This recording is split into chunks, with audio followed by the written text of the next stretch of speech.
Bulldozer बाबा ने जो अपने आप को बुलडोजर बाबा कहलाता है आजकल, किस बेसिस पे उन्होंने उसके घर को जो है डिमोलिश किया? मतलब क्या इसलिए क्योंकि वो एक मुसलमान एक्टिविस्ट है? मुसलमानों के घर को ही बुलडोज किया गया। अब आप देखिए आज उसको कंपेयर करिए जो आज के प्रोटेस्ट हो रहे हैं अग्निपथ पे, कितने जबरदस्त खतरनाक प्रोटेस्ट, वायलेंट प्रोटेस्ट। तो क्या जो बुलडोजर बाबा अपने आप को बोलता है, क्या उसने वही एक्शन उन प्रोटेस्टर्स के खिलाफ लिया जिन प्रोटेस्टर्स ने सड़कें जाम की, जिन प्रोटेस्टर्स ने गाड़ियां जलाई, जिन प्रोटेस्टर्स ने ट्रेन बोगी जलाई, करोड़ों का नुकसान जिन्होंने किया? क्या उनके खिलाफ ऐसा कोई एक्शन हुआ? नहीं। उनके खिलाफ ऐसा पर्टिकुलर कम्युनिटी मुस्लिम्स को ही टारगेट क्यों किया जा रहा है? तो इसका जवाब तो यूपी गवर्नमेंट को देना है। अभी हमारे साथ है एनसी के स्टेट स्पोक्स पर्सन इमरान नबी डार। इनसे हम आज ये जानने की कोशिश करेंगे जो भी कुछ वादी में हो रहा है कुछ दिनों से, उस सब को ये कैसे देखते हैं। खुशामदीद है आपका। शुक्रिया, थैंक यू। आप हमें बताएं कि जब अजमल कसाब ने जो है ताज होटल पर ये अटैक किया था, उसके बाद जो भी उन्होंने जब अटैक किया था, सीसीटीवी फुटेज में उनका सीधे था एविडेंस कि उन्होंने अटैक किया है। लेकिन ये जो केस है ये पहुंचा अदालत में, और अदालत को भी जो है 11 साल लगे ये फैसला देने में कि अजमल कसाब जो है उनको किया जाएगा अरेस्ट या नहीं।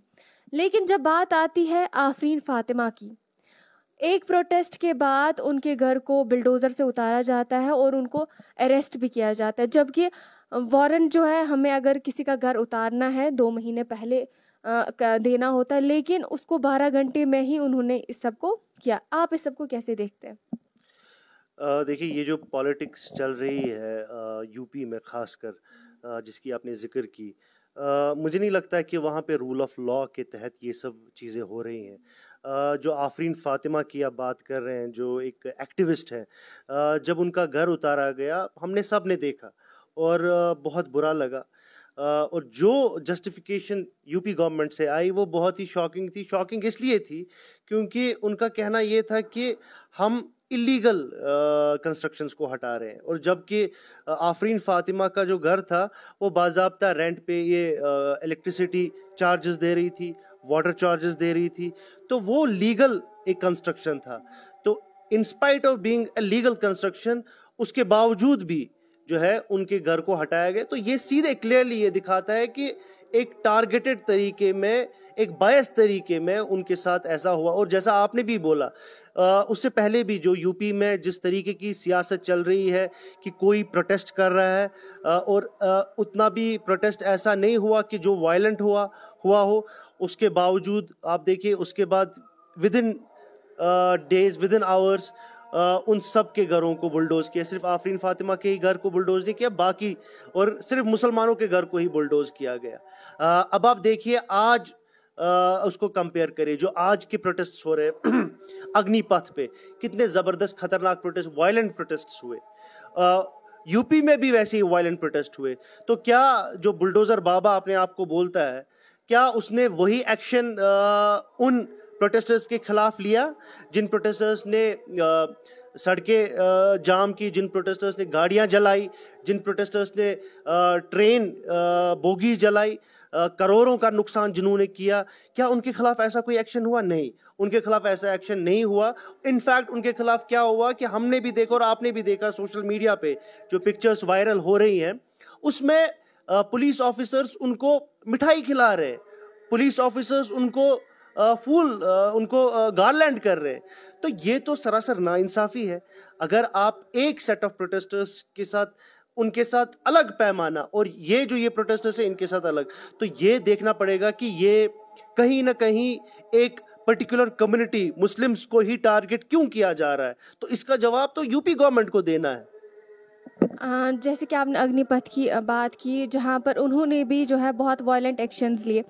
अगर बात करूँ मैं नुपुर शर्मा ने, जिनकी वजह से जो ये फसाद उठा है, जो भाजपा की स्पोक्स पर्सन है, उनकी वजह से ये सब वादी में हो रहा है। वादी में क्या, अगर मैं नेशनल की बात करूँ, इंटरनेशनल की बात करूँ, सब जगह ये चर्चा है। और अगर पेपर्स की बात करें, चाहे नेशनल की करें, इंटरनेशनल की, वहाँ पर अब ये दिखाया जा रहा है, वहाँ पर आर्टिकल्स आ रहे हैं और ये ट्रेंड भी हो रहा है कि अब जो है भारत को जो है अब आइन की जो उसके आइन में जो ये है कोर्ट, उसकी ज़रूरत नहीं है, अब बुलडोज़ की ज़रूरत है, क्योंकि अब वही फैसला करता है, क्योंकि अब अदालत तक तो ये बात पहुंचती नहीं है। आपको क्या लगता है इस सब से?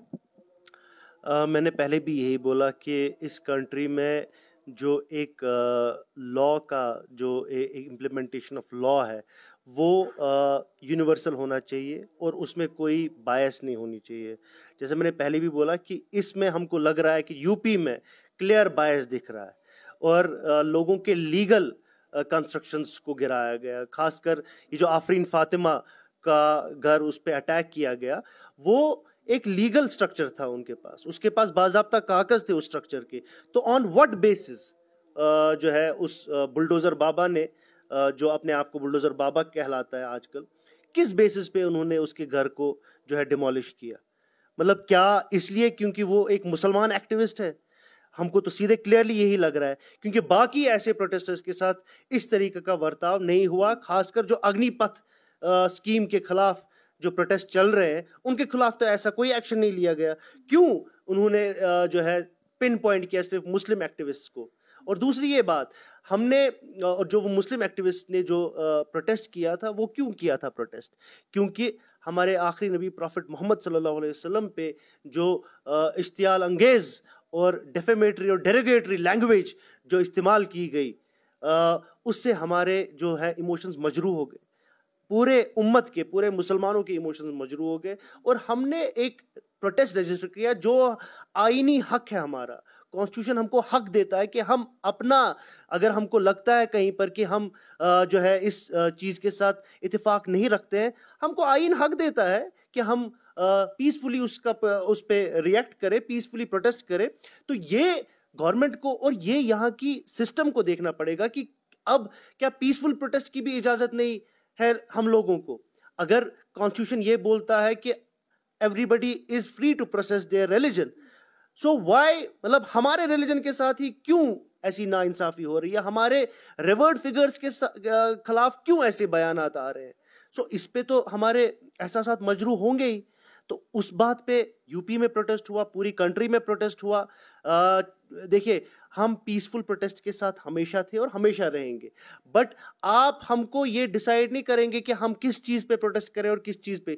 जो आपके लिए सही होगा वो हम नहीं करेंगे, जो हमको लगता है कि हम इस पर प्रोटेस्ट करना चाहते हैं हम करेंगे, क्योंकि ये कॉन्स्टिट्यूशन हमको हक देता है। अगर यहाँ की जो सिटीजन है, कंट्री के सिटीजन, हर कोई जो कॉन्स्टिट्यूशन को मानता है वो इस पे क्वेश्चन नहीं करता।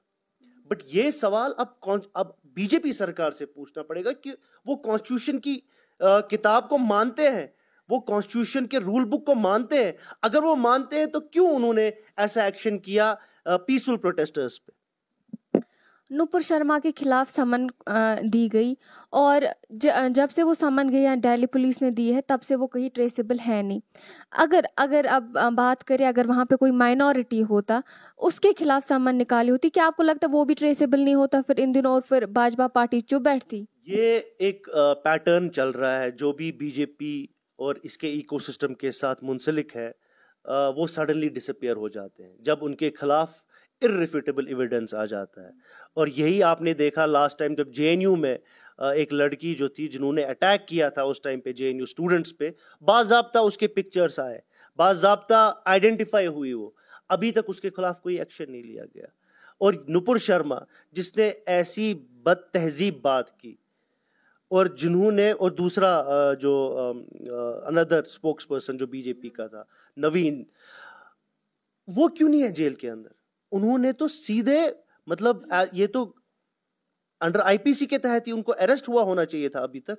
इनफैक्ट इस गवर्नमेंट ने तो उनको सिक्योरिटी दी नुपुर शर्मा को। और किनके घर डिमोलिश किए गए? जो माइनॉरिटीज है जिन्होंने उसके खिलाफ, उस इश्तियाल अंगेज बयान के खिलाफ पीसफुल प्रोटेस्ट किया। तो ये तो सरासर नाइंसाफी हो रही है यहाँ कंट्री में माइनॉरिटीज के साथ। तो ये देखना पड़ेगा गवर्नमेंट को, और खासकर जो रूलिंग क्लास है, जो हमेशा अपने प्रोपेगेंडा में ये बोलती रहती है कि हम सबका साथ, सबका विकास और सबका विश्वास लेके चले हैं, तो ये है सबका साथ। अगर ये है सबका साथ, तो मुझे लगता है कि ये सबका साथ नहीं है। एक तरफ से नुपुर शर्मा को अपनी ही पार्टी से निकाल दिया जाता है, दूसरी तरफ उसी नुपुर शर्मा को ये सिक्योरिटी फराहम करते हैं। आपको नहीं लगता कि अगर भाजपा पार्टी ने पहले दिन से ही इसके खिलाफ कोई स्ट्रॉन्ग एक्शन लिया होता, तो आज वादी में, या अगर हम बात करें नेशनल लेवल पे, इंटरनेशनल लेवल पे, ये ऐसे हालात नहीं होते? अगर पहले दिन ही भाजपा पार्टी ने कुछ ना कुछ स्ट्रॉन्ग एक्शन इन दो स्पोक्स पर्सन के खिलाफ निकाला होता? बिल्कुल, बहुत मैं पूरा इत्तेफाक रखता हूँ आपके साथ। 12 दिन लगे, और ये भी हमको जान लेना चाहिए कि बीजेपी सरकार ने ये एक्शन किस चीज़ पे लिया। ये जब रिएक्शन आई अरब ममालिकात से, जब अरब कंट्रीज़ ने इस पे अपना जो है प्रोटेस्ट ज़ाहिर किया, उसके बाद बीजेपी सरकार जागी। देखिए, यहाँ पर आपको देखना पड़ेगा कि बीजेपी सरकार को ये लगता है कि यहाँ के मुसलमानों का इमोशंस के साथ, उनके सेंटिमेंट के साथ खेलना उनके लिए बहुत ही आसान है। वो उस पे तो उनको कोई आंसरेबल है नहीं, ना ही अकाउंटेबिलिटी है उस पे। हम यहाँ चला रहे थे 12 दिनों से कि या इस पे एक्शन लिया जाए। 12 दिन के बाद याद आया जब अरब सरकारों ने, अरब हुकूमतों ने इस पे जो है अपना प्रोटेस्ट जाहिर किया। तो ये मतलब ये मुझे समझ नहीं आ रहा है। ये बहुत ही अफसोसकुन और तशवीशनाक ख्याल है। मतलब एक प्रोसेस चल रहा है कि यहाँ के मुसलमानों के एहसासात और सेंटिमेंट्स को नज़रअंदाज कर रहे हैं, और उन लोगों के साथ उन लोगों के सेंटिमेंट्स को एक्सेप्ट किया जा रहा है जो यहाँ के बाशिंदे है ही नहीं। और ये गवर्नमेंट को समझ नहीं आ रहा है कि अल्लाह ताला सिर्फ हिंदुस्तान के मुसलमानों को खुदा नहीं है, वो पूरे 1.2 बिलियन मुसलमानों का अल्लाह ताला है। और अगर यहाँ पर मुसलमानों के जो हमारे पैगंबर प्रॉफिट मोहम्मद सल्लल्लाहु अलैहि वसल्लम के खिलाफ बोला जाए, वो सिर्फ यहाँ के मुसलमानों के खिलाफ नहीं बात होती है, वो पूरे वर्ल्ड के मुसलमानों के खिलाफ बात होती है। तो ये जो है बीजेपी इसको एक्सेप्ट करना नहीं चाहिए। और मैं ये समझता हूँ उनकी सियासत तो बिल्कुल, ये जिस तरीके से वो पिछले कई सालों से सियासत कर रहे हैं कि लिंचिंग में कहीं बात नहीं हुई, या जो मुसलमानों को, माइनॉरिटीज़ को टारगेट किया गया अक्रॉस द कंट्री, मकान नहीं दिए जा रहे। अभी मैं एक रिपोर्ट पढ़ रहा था जिसमें एक कश्मीरी लड़की जो यूपीएससी की तैयारी करने दिल्ली गई थी, उसको वहाँ पर एकोमोडेशन नहीं मिला। तो ये discriminatory attitude towards Muslims, Indian Muslims ही क्यों है? तो ये इसका जवाब तो देना पड़ेगा गवर्नमेंट को। ये तो बोलना पड़ेगा कि यार अगर ये वी आर इक्वल सिटीजन्स, आप क्यों ऐसे हमारे साथ जो है बिहेव कर रहे हो? तो ये सब चीजें गवर्नमेंट को जवाब, हम भी जानना चाहते हैं कि गवर्नमेंट क्या सोचती है यहाँ के मुसलमानों के बारे में। क्या वो यहाँ के मुसलमानों को सेकंड क्लास सिटीजन समझती है? तो इन सब चीजों का सवाल गवर्नमेंट को देना है। पब्लिक हेराल्ड के साथ बात करने के लिए शुक्रिया। ये थे हमारे साथ एनसी के स्टेट स्पोक्स पर्सन इमरान नबी डार। फिलहाल के लिए इतना ही। आप देखते रहे पब्लिक हेराल्ड। अल्लाह हाफिज।